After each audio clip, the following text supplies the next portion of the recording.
Avant de commencer, le bootcamp commence le 4 du mois de février 2026, du 4 au 28 février 2026, et les inscriptions se terminent le 2 du mois de février 2026. Il reste à peu près, je pense, une bonne dizaine de places par là, ok? Donc, c'est uniquement destiné aux personnes qui veulent commencer à réfléchir par eux-mêmes, apprendre à décider par eux-mêmes, arrêter de suivre l'opinion des autres, commencer à analyser et décider par soi-même, ok?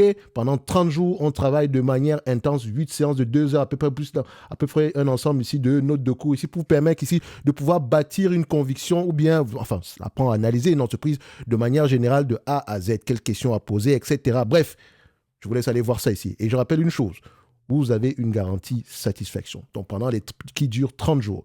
Donc, pendant les 30 jours, si après, au-delà de ces 30 jours-là, si vous n'êtes pas satisfait ou bien pendant la période ici, vous pouvez demander à être remboursé instantanément. D'accord? Je sais une chose, à la fin, vous saurez analyser une compagnie. Parce que de toutes les manières, on commence par quoi? La pratique dès le premier jour. Que tu saches lire un bilan comptable ou pas, on commence par analyser une entreprise dès le début. Et c'est la même qu'on analyse durant toute la période, ok? Bref, on ferme ça, on revient sur LVMH. Alors, ici, sur LVMH, je vais vous présenter une chose. On va faire ici, qu'est-ce que moi j'ai compris de la lecture des rapports financiers et l'écoute des conférences calls des derniers résultats financiers ici d'LVMH. Donc, je rappelle ici une chose, ceci n'est que mon point de vue et non un conseil d'investissement. Comme d'habitude, je me réserve le droit de me tromper. Et donc, on va diviser ça en 3 points. Catalyseurs positifs, les éléments à risque ici, ainsi que les points à surveiller, ok? Donc, on y va assez rapidement. Alors, j'ai ici... Première chose, comme catalyseur positif, on commence bien par tout ce qui est positif par là, parce que quand vous lisez un rapport financier, il faut savoir qu'est-ce qui s'est passé, pourquoi ça s'est passé, à quoi s'attendre à court terme, d'accord? Et quels sont les éléments à surveiller également sur les prochaines conférences call. Ici, quand on parle d'LVMH, au niveau des catalyseurs positifs, premièrement, il y a le renouvellement ici créatif dans les marques principales. Alors, le groupe a orchestré plusieurs changements de direction créative en 2025 et début 2026.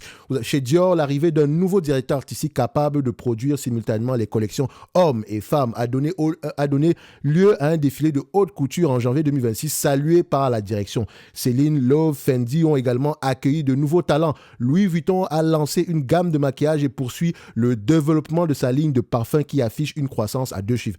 Entre parenthèses, magnifique. J'aime bien. Il y a certains, j'en ai déjà eu et je sais que c'est très bien. De toute façon, tous les parfums sentent bon, mais voilà. C'est de la qualité. C'est bien. D'accord? On va le dire comme ça. Je pense que je pourrais en racheter, mais ça coûte quand même un bras de manière générale. Fermons la parenthèse. Il y a de meilleurs parfums, peut-être un prix moins élevé que ça, parce que comme c'est Louis Vuitton, le prix est un peu plus élevé. On est d'accord avec ça. Ce n'est pas le débat. Ça veut dire ici que quand on regarde ici, quand il y a une croissance à 2 chiffres, ça veut dire ici que c'est bien reçu par le public. On continue ici. Donc, l'ouverture du musée Louis Vuitton Chip à Shanghai attire environ 100 000 visiteurs par semaine. Ces initiatives visent à régénérer la désirabilité des marques et à soutenir le pouvoir de tarification, ou le pricing power si tu veux, bien que leur impact commercial nécessite encore d'être confirmé sur plusieurs trimestres. Ce n'est pas parce qu'on a changé, on a renouvelé les talents. Ce n'est pas parce qu'on a ouvert un musée ici que ça va forcément se traduire en chiffres positifs sur le prochain trimestre. Non, ça prend du temps. C'est pour régénérer la désirabilité ou bien faire à ce qu'on reste au goût du jour. Premier élément positif. Et ça c'est selon moi. Deuxième élément positif, vous avez la transformation ici de Tiffany. Et je m'explique. Le nouveau concept de magasin Tiffany déployé sur 31% du réseau génère 42% du chiffre d'affaires de l'enseigne. Est-ce que vous comprenez? 31% des nouveaux concepts. Donc, si Tiffany a peut-être 100 magasins, les 31 magasins qui ont été renouvelés rapporte 42% du chiffre d'affaires. 42%. Ça veut dire ici que le fait qu'on ait remodelé ces magasins-là a permis de booster le chiffre d'affaires. Et c'est une très bonne chose. Ça vous montre également qu'il y a du potentiel de croissance. Et ça pose également un problème. Et on va en parler tantôt tout à l'heure. Enfin, ça, c'est selon moi. D'accord? Donc, la différence de performance entre les magasins rénovés et l'ancien format se situe entre 15 et 20 points de pourcentage. Donc, l'activité de haute joaillerie a triplé en 4 ans, tandis que la catégorie argent, donc les bijoux en argent, etc., a diminué de plus d'un tiers, reflétant une montée en gamme du mix produit. On vend des produits de plus en plus chers. Donc, La rénovation du magasin de Fifth Avenue a permis, aux États-Unis, je pense à New York, je pense bien. Ah, excusez-moi, ma géographie, je ne connais pas toutes les avenues du monde. Est-ce que vous connaissez mon quartier au Cameroun? Voilà. Donc, la rénovation du magasin de Fifth Avenue a permis un doublement du panier moyen en décembre par rapport au reste de l'année. Donc, on voit également ici que le fait que les magasins ont été rénovés, ça a permis de ramener énormément de monde. Le rythme de déploiement du nouveau concept sur l'ensemble du réseau reste néanmoins progressif. Et on va y revenir, ne vous inquiétez pas par rapport à ça. Troisième point positif, la génération de trésorerie opérationnelle solide. Dans le free cash flow opérationnel de 11,3 milliards d'euros en hausse de 8%, contraste avec un résultat net en baisse de 13%, témoignant d'une gestion rigoureuse du besoin en fonds de roulement. Et ici, c'est bien et c'est positif et négatif en même temps. Ça veut dire ici que le free cash flow positif de cette compagnie, plus élevé que celui de l'année précédente, ici, est influencé de manière positive par le besoin en fonds de roulement. Et faites très attention à cette partie-là. Ça veut dire ça peut peut-être dire ici qu'on a peut-être acheté moins d'inventaire. Bref, il peut y avoir plusieurs raisons derrière. Il faut faire attention ici. Le marché peut être content de voir ce genre d'éléments-là, mais comme je dis toujours, je préfère que le free cash flow soit influencé par le BFR, par le bénéfice net, plus la dépréciation amortissement, moins le capex de maintenance. OK? Quand on rajoute maintenant le BFR, etc., je sais qu'on peut jouer avec ces éléments-là. Donc, ne vous dites pas que, ils ont quand même eu des free cash flow. Ce sont des free cash flow qu'on a eu d'une certaine manière. C'est légal, hein? Ils n'ont rien fait d'illégal. Mais attention, ils ont peut-être acheté moins d'inventaire que prévu. Donc, faites attention. Donc, les dépenses d'investissement représentent 5,7% des ventes en ligne avec la moyenne de long terme. Quand je dis ici, en ligne avec la moyenne de long terme, ce n'est pas les ventes online ici. C'est moi qui ai mal lu ici, excusez-moi de mon intonation. Il faut mentionner une chose.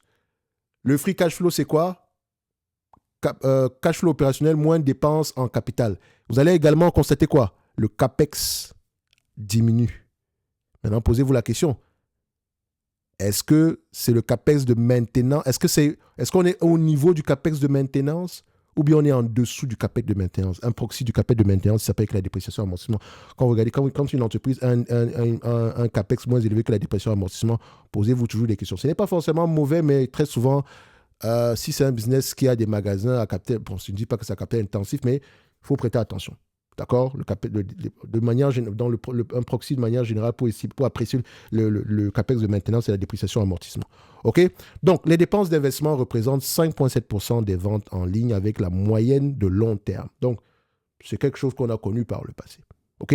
Ensuite, la dette nette a été réduite pour la troisième année consécutive à 6,9 milliards d'euros, soit moins de 10% des capitaux propres. On a réduit la dette nette de 6,9 milliards d'euros.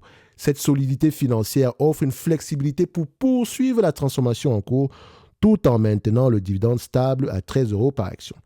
Quatrième point positif, la performance de Sephora dans la distribution beauté. On continue. Alors, tu m'expliques.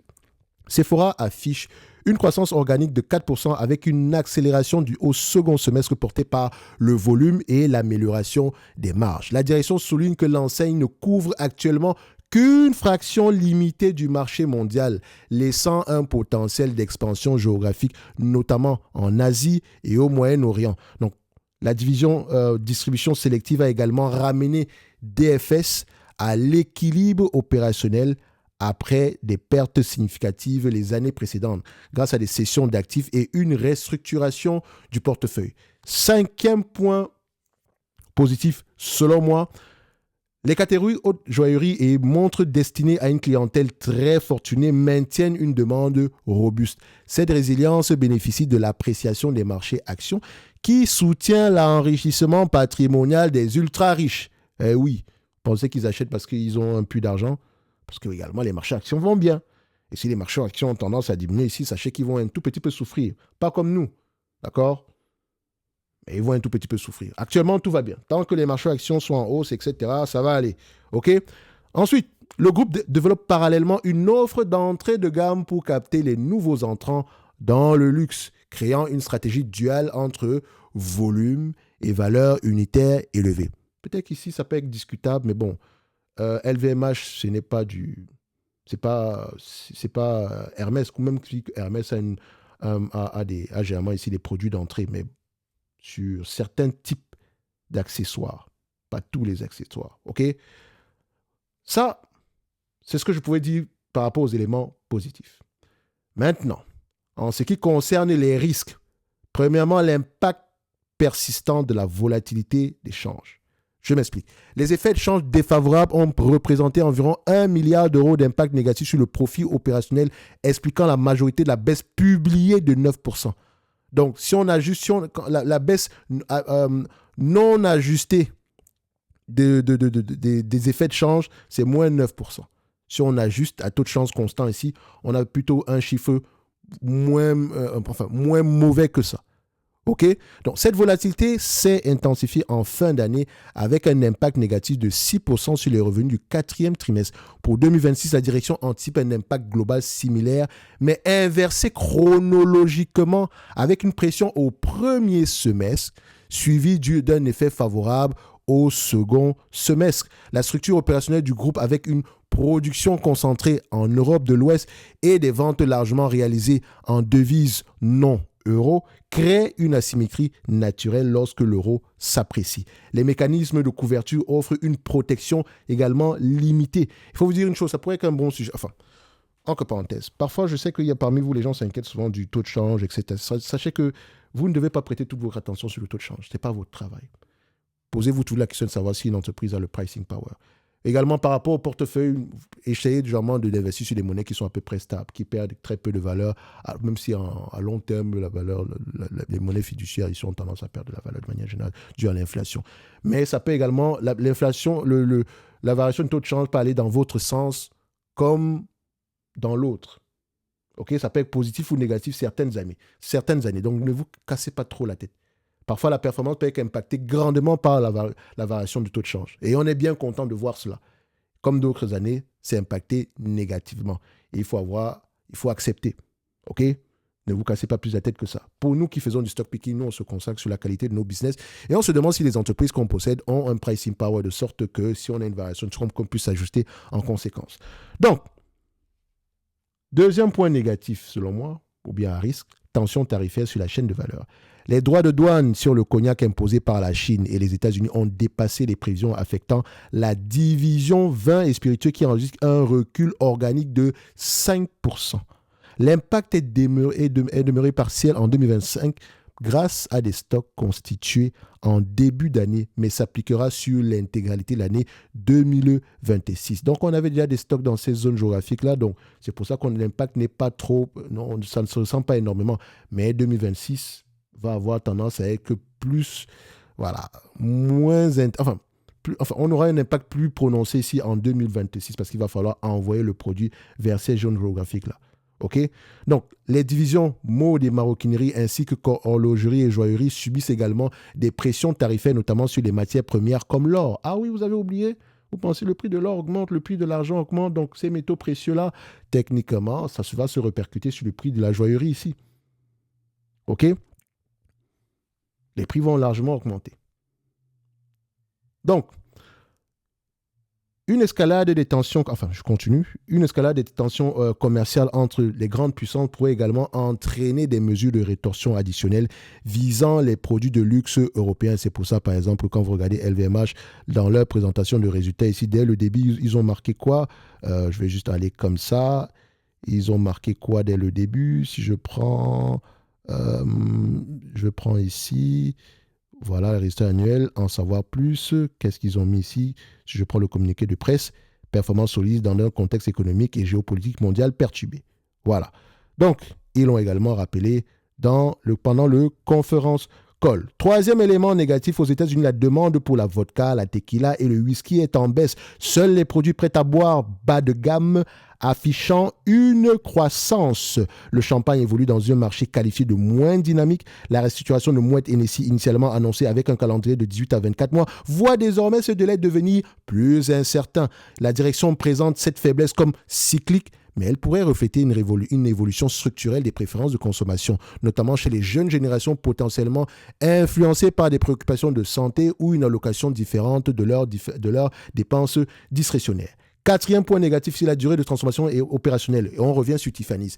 L'acquisition de Tiffany réalisée en 2021 n'a vu qu'un tiers de son réseau rénové fin 2025, laissant les 2 tiers générer des performances inférieures. Cette cadence implique que l'extraction complète du potentiel s'étalera sur plusieurs années supplémentaires durant lesquelles les investissements continus pèseront sur les marges. Donc, la restructuration de Moët Hennessy manque également de visibilité sur son achèvement. Donc, cette transformation longue comporte un risque d'allocation sous-optimale du capital et expose les initiatives au risque de remise en question si les difficultés macroéconomiques se prolongent.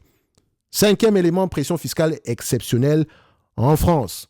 Le taux d'imposition a augmenté de 4 points de pourcentage en raison du renouvellement de la taxe exceptionnelle sur les grandes entreprises en France, générant une charge fiscale totale de 5,5 milliards d'euros. Cette mesure, initialement présentée comme temporaire, est anticipée pour 2026 également. L'impact se chiffre en centaines de millions d'euros de charges récurrentes additionnelles.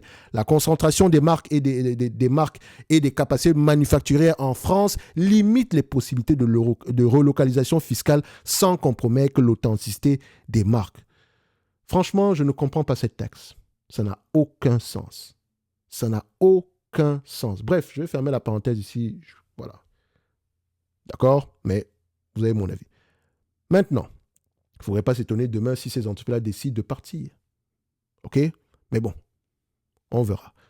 Maintenant, concernant les signaux à surveiller, parce que oui, il y a des éléments positifs, il y a des éléments négatifs, mais il y a également des éléments à surveiller. Qu'est-ce qu'on doit regarder sur les trimestres suivants pour apprécier l'évolution de cette compagnie? Premièrement, ici, l'évolution de la croissance organique trimestrielle. J'ai bien dit organique. OK? La trajectoire d'amélioration progressive observée en 2025 avec un recul de moins 1% sur l'année, mais un retour de plus 1% au second semestre nécessite une accélération vers des taux de 2 à 3% pour permettre une stabilisation des marges opérationnelles. La décomposition géographique mérite une attention particulière, notamment la confirmation d'une reprise en Asie où la clientèle a montré des signes de stabilisation au troisième trimestre, dont la granularité par division est également importante, en particulier pour la division mode et maroquinerie et l'impact des initiatives créatives récentes chez Dior. Deuxième point, la soutenabilité du free cash flow. La direction a fixé comme objectif pour 2026 la poursuite de la croissance du free cash flow après la performance de 2025 réalisée malgré une baisse du résultat net. Rappelez-vous, la dernière fois qu'on a fait une analyse quantitative de LVMH, je vous ai mentionné ici qu'il ne donne jamais ici de guidance précis. OK? C'est propre à cette compagnie. Donc, la direction a fixé comme objectif pour 2026 la poursuite de la croissance du free cash flow après la performance 2025 réalisée malgré une baisse du résultat net. Donc, les leviers, et ça veut dire, quand on dit malgré, ça veut dire ici que le free cash flow a été grandement influencé par des éléments comme la réduction de la dépense en capital ainsi que le BFR. OK? Donc, les leviers à observer incluent l'optimisation du besoin en fonds de roulement et la gestion des niveaux de stock dans un environnement de demande incertaine. Tu es intéressé par LVMH? Garde un œil sur les stocks et le BFR. Donc, le maintien d'une discipline sur les dépenses d'investissement devra être balancé contre le besoin de poursuivre les transformations essentielles, notamment l'achèvement de la modernisation du réseau Tiffany. Troisième et dernier point, la réception commerciale du renouveau créatif de Dior. Les premiers trimestres de la commercialisation des nouvelles collections fourniront des indications sur la capacité du nouveau style créatif à se traduire en vente. Les métriques, parce que c'est bien beau de dire que oui, pendant le défilé, les gens ont pleuré, on n'avait jamais vu ça avant. Moi, quand je regarde un défilé de haute couture, je ne comprends rien du tout. Je ne sais même pas à quoi ça... Enfin, je ne vais pas dire que je ne sais pas à quoi ça sert, mais voilà. Je ne comprends rien. OK? Il y a souvent des trucs bizarres, mais bref, les goûts et les couleurs, ça ne se discute pas du tout, mais il paraît qu'il y a des gens qui ont pleuré, ils ont dit c'était magnifique. Oui, mais maintenant, il faut acheter. D'accord? Donc, les métriques incluent l'évolution du trafic en magasin, le taux de conversion, l'évolution du panier moyen et la croissance organique spécifique de Dior comparée à celle de Louis Vuitton. Donc, la direction a évité de fournir des métriques granulaires lors de la publication annuelle, arguant d'un recul temporel insuffisant. Et non pas encore assez de data pour s'avancer de manière générale. Et ça, je peux le comprendre. J'aurais pu également rajouter le renforcement en termes d'actionnariat de la famille Arnault. Je pense qu'ils sont au-delà de 50% en date d'aujourd'hui. Ça peut poser des questions ici, notamment ici sur notamment ici sur le fait que est-ce qu'ils ont à cœur l'intérêt des petits actionnaires ou bien à cœur leur intérêt personnel à eux. Bref, l'histoire nous montre ici que c'est un mix des deux de manière générale. Donc, voilà la note d'analyse ici. Donc, je vous ai présenté les éléments positifs, les éléments négatifs, ainsi que les éléments à surveiller. Ceci n'est que mon point de vue. Et non un conseil d'investissement. Comme d'habitude, je me réserve pleinement le droit de me tromper. On va me poser la question maintenant de savoir, Thierry, LVMH, surévalué ou pas? Rappelez-vous, on a fait une note d'analyse quantitative en décembre 2025. C'était l'année passée, je sais. Bon, je rigole, le 29 du mois de janvier, mais vous comprenez ce que je veux dire. Décembre 2025, c'était il y a quelques jours, là. Ça ne sert à rien, un mois plus tard, de faire un ajustement. Il n'y a rien du tout. Moi, je ne changerai pas mon avis ici. Au contraire, je laisserai ce chiffre-là. Je pense qu'on était à 574 par là. Au pire des cas, ça ne va pas changer. Ça sera à peu près la même chose. Donc, 574, ça sera toujours mon target price en date d'aujourd'hui. Je ne sais pas à combien coûte cette entreprise en date d'aujourd'hui, mais voilà. Bref. Maintenant, à vous de voir si cette compagnie vous intéresse ou pas du tout. Lisez vos rapports financiers. Et si vous voulez apprendre à penser par vous-même, ne plus être dépendant des opinions des autres, apprendre à analyser et prendre ses propres décisions, rejoignez-nous dans le bootcamp. D'accord? Le prix augmente le 30 du mois de janvier 2026 ainsi que le 1er du mois de février. Oui, au fur et à mesure que les chances se rapprochent, moi, j'augmente les prix de manière générale. Donc, le meilleur moment de rejoindre le bootcamp aujourd'hui, si vous voulez changer les choses à un prix intéressant, c'est aujourd'hui. Et rappelez-vous d'une chose, vous avez une garantie de 30 jours. Si après 30 jours, après tout ce qu'on a appris, vous êtes incapable de faire une note d'analyse, d'analyser une entreprise, et je vous rembourse votre argent. Simple, parce que c'est la promesse de départ, c'est le but. OK? Quand on va sortir de là, je serai capable d'avoir mon propre avis sur n'importe quelle entreprise dès le moment où j'ai fait le travail nécessaire. OK? Je vais vous montrer comment est-ce qu'on le fait de manière traditionnelle et comment est-ce qu'on pourrait le faire rapidement pour gagner du temps sans sacrifier la qualité. Bref, je m'arrête là. Bienvenue à ceux qui nous ont rejoints ici. Courage à ceux qui patientent. Pour le reste ici, on se donne rendez-vous sur les prochaines vidéos. Un like, un abonnement, un commentaire. Ça fait toujours plaisir. De manière générale, faites ce que vous voulez. Pour moi, ici, LVMH reste l'une des meilleures entreprises dans ce secteur d'activité-là. Maintenant, les résultats qu'ils ont présentés sur le segment des vins et spiritueux. Ça vous donne déjà à peu près le ton sur ce qui pourrait arriver sur les autres compagnies dans ce secteur d'activité de manière générale. OK? Mais moi, vous savez, il y a une chose. Hein. Le segment qui va avoir tendance à mourir à la fin, c'est le segment premium. D'accord? Et dites-vous une chose. Tôt ou tard, le cycle va redémarrer. Je ne m'inquiète même pas par rapport à ça. Ça va arriver à nouveau. On ne se casse pas la tête. C'est comme ça. OK? Malheureusement que c'est comme ça n'est pas une bonne raison, mais voilà. OK? Je vous laisse aller voir ça ici, mais surtout n'investissez jamais dans un secteur d'activité qui vous semble problématique ou quoi que ce soit. D'accord? Ne faites pas comme moi de manière générale. Il faut avoir le cœur bien accroché. OK? C'est ça qui est important. Et qu'est-ce qui vous permet d'avoir le cœur bien accroché? La compréhension de vos dossiers, les amis. Alors, merci à vous. Bye bye.